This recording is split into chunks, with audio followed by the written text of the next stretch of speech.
Hello all and welcome to the next video here in the Onion Man's Rooftop 2 at a Cal Caravan of Treasure.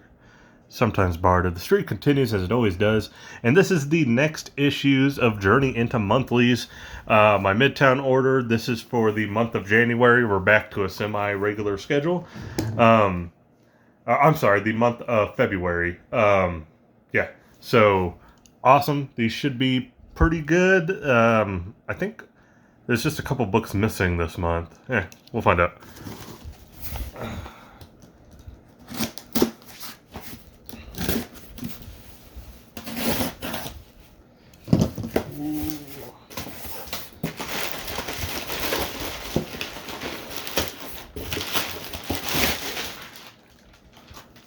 Okay.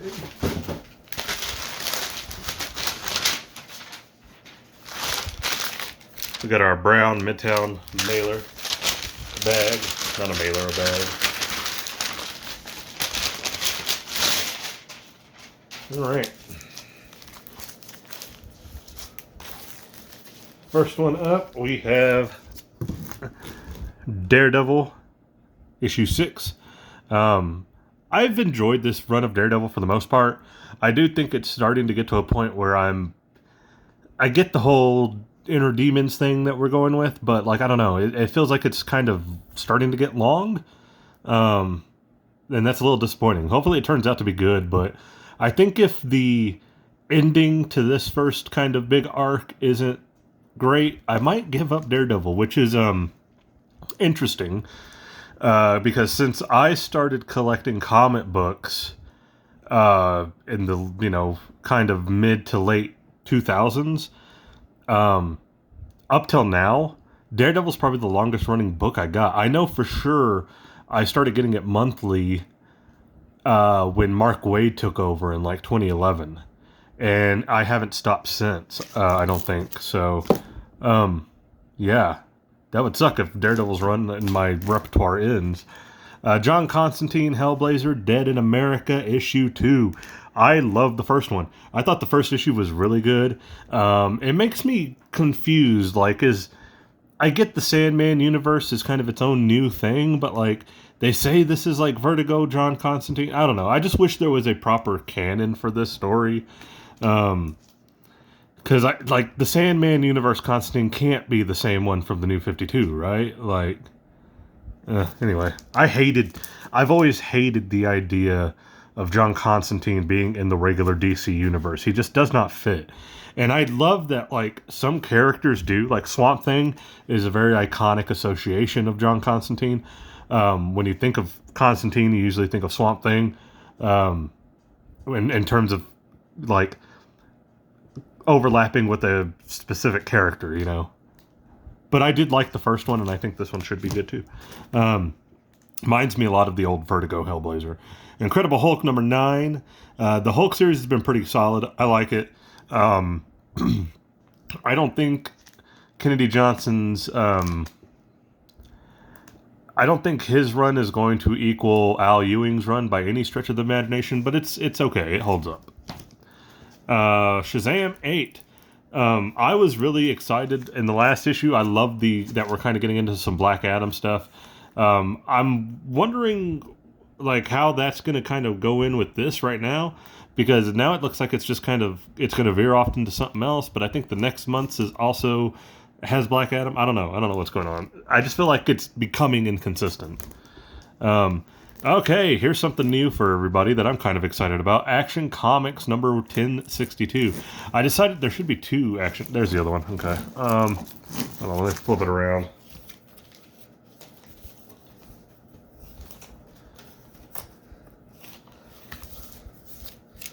So there's the other one. 161 and 162. It's a Bizarro story. I love Bizarro. I didn't know Jason Aaron was going to be writing a Superman story. So a Superman Bizarro story written by Jason Aaron. And I know it's only going to be these 2 or maybe 3 issues. But I wanted to check it out. I heard really good things about it.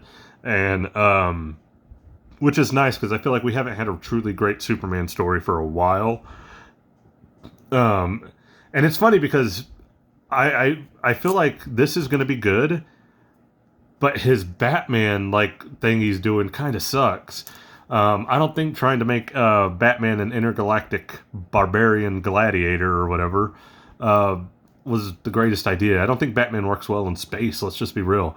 But glad to see that there's some positivity coming out of his Action Comics, because I love Bizarro and I'm always down for a Bizarro story. Sabretooth War Part 3. Excited. Love the first 2 issues. They were great. I think it's a pretty good kickoff. I would not recommend it if you are not already familiar with the history of Sabretooth and Wolverine. Going into it blind would suck. I'm not going to lie. It would suck. I could see how somebody who's new to Wolverine modern comics would pick this up and think, what the fuck is going on? Because you need to know your history to kind of get a lot of parts of the story. I'm glad. Thankfully, I do. I get it. So it's a very enjoyable read for me. But I can definitely tell if you're going to read this, brush up on all their history beforehand. You're going to need it. X-Force 49. X-Force, I think, is X-Force sticking around in the new kind of reboot that's fixing to come up with X-Men? I actually just saw that either today or last night, where we're getting a new like trio of X books, right? It's going to be like Uncanny X-Men with X-Men, Gambit, Jubilee, basically trying to capitalize a little bit off of that new cartoon, basically. And then there's like a middle team where it's like Juggernaut's on that team, like what? And a third team that's like some younger generation, I guess. I don't know. But shit, what's happening to all the other books? I need clarification here. It just feels like it hasn't been really whatever, but good book. Anyway, Doctor Strange number 12. This is an interesting cover. This is Alex Ross, right? Oh, I don't know why. This is like, I love the idea, the ghost dog in the air and everything, but this cover is weird, man. There's something off about it. It's like unpleasing to look at. That's so weird to say. An Alex Ross cover that I'm just like, I don't want to see this right now. I don't know why. It just looks off. Good story though. Jed McKay's fucking Doctor Strange run is really good. I love it. It's fun, and if you're into like the more cosmic aspect of Doctor Strange, you'll love this book. Sabretooth War Part 4, cool. Creed's Ultimate Revenge. Again, I love it, but I can understand how somebody who's just barely starting, bad book to try to start on. And last up, we got Thor, Immortal Thor number 7. I do like this cover. It's just cool. It's like that's Battle Cat, right? That's Battle Cat. That's fucking He-Man's Battle Cat. That's a cool little homage. That's got to be what that is. Anyway, hell yeah, I like it. I love the Immortal Thor run. Oh, okay, there we go. And we're back. I love the Immortal Thor run. It's been a great run, so yeah. Cool. So really good little eclectic lineup here. I do like the Thor cover with the Battle Cat. I like the Sabretooth Wolverine stuff, but I don't know.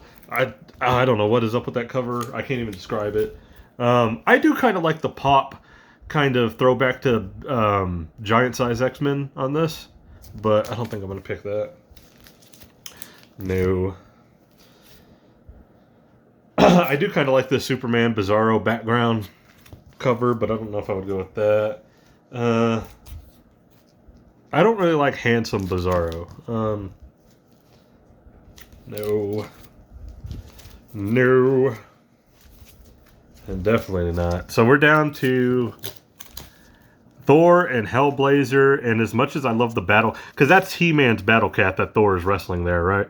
I love that as a throwback reference, but this is awesome. This, like, classic kind of... Oh, man. It reminds me a lot of the old Vertigo covers, like those kind of realistic... not so much Tim Bradstreet during that time period. Well, a little bit like a Tim Bradstreet cover. I guess that would be a good comparison here. Just that kind of more realistic look to it, but not quite Alex Ross, you know? So I love this cover. It looks great. Anybody who knows me knows I'm a huge Swamp Thing fan, so seeing him here, awesome. And I love the lighting. I love this kind of They Live lighting going on, the red and the blue. So there's my cover for the month. That is an awesome cover. And that's it. Like I said, some pretty good books here. I'm excited for everything there except Daredevil, and that's kind of a sad thing because like I've enjoyed the run, but I don't know. I finally caught up on some of those issues that we've looked at, and it's like, ew. Like, it's drawing itself out and overstaying its welcome, and I'm hoping that doesn't end up being the case.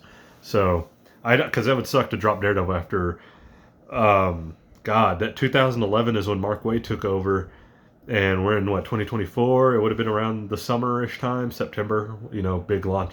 September is always kind of that comic month. Oh, man.